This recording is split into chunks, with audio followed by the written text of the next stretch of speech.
ഇസ്രായേലിൽ നിന്നുള്ള വാർത്തകൾ വിലക്കി ഇസ്രായേൽ ഗവൺമെന്റ് ഇസ്രായേലിന്റെ ഒഫീഷ്യൽ ചാനലുകളിൽ നിന്നുള്ള മറ്റുള്ള വാർത്തകൾ പുറത്തു വരുന്നതിനാണ് ഇസ്രായേൽ ഗവൺമെന്റ് വിലക്കിയിരിക്കുന്നത്.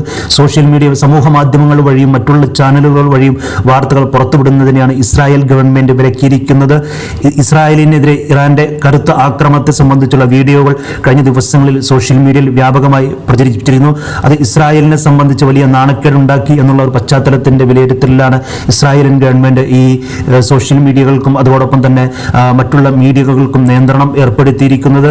സോഷ്യൽ മീഡിയ വഴിയുള്ള നടപടികൾ അല്ലെങ്കിൽ വീഡിയോകൾ പ്രചരിപ്പിച്ചാൽ കടുത്ത നിയമ നടപടി നേരിടേണ്ടി വരും എന്ന് ഇസ്രായേൽ ഗവൺമെന്റ് അവിടുത്തെ പൗരന്മാർക്കും മറ്റുള്ള കുടിയേറ്റക്കാർക്കൊക്കെ നിർദ്ദേശങ്ങൾ നൽകിയിട്ടുണ്ട്.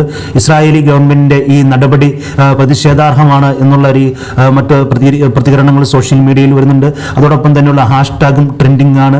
ഇസ്രായേൽ ഗവൺമെന്റിന്റെ ഒഫീഷ്യൽ ചാനലുകളുടെ അല്ലാതെയുള്ള വാർത്തകൾ പുറത്തു വരുന്നതിനാണ് ഇസ്രായേൽ ഗവൺമെന്റ് വിലക്കിയിരിക്കുന്നത്. കാരണം കഴിഞ്ഞ ദിവസങ്ങളിലും ഇന്ന് പുലർച്ചെയും ഒക്കെ ഇസ്രായേലിനെതിരെ കടുത്ത സൈനിക ആക്രമണമാണ്, ബാലിസ്റ്റിക് ഹൈപ്പർസോണിക് മിസൈൽ ആക്രമണമാണ് ഇറാൻ നടത്തിയിരിക്കുന്നത്. അതോടൊപ്പം തന്നെ ഹൈഫയിലെ റിഫൈനറിയിൽ കനത്ത നാശനഷ്ടം ഇസ്രായേലിന് സംഭവിച്ചിട്ടുണ്ട്. ആ വാർത്തകളൊന്നും ഈ സമയം വരെ പുറത്തു വന്നിട്ടില്ല.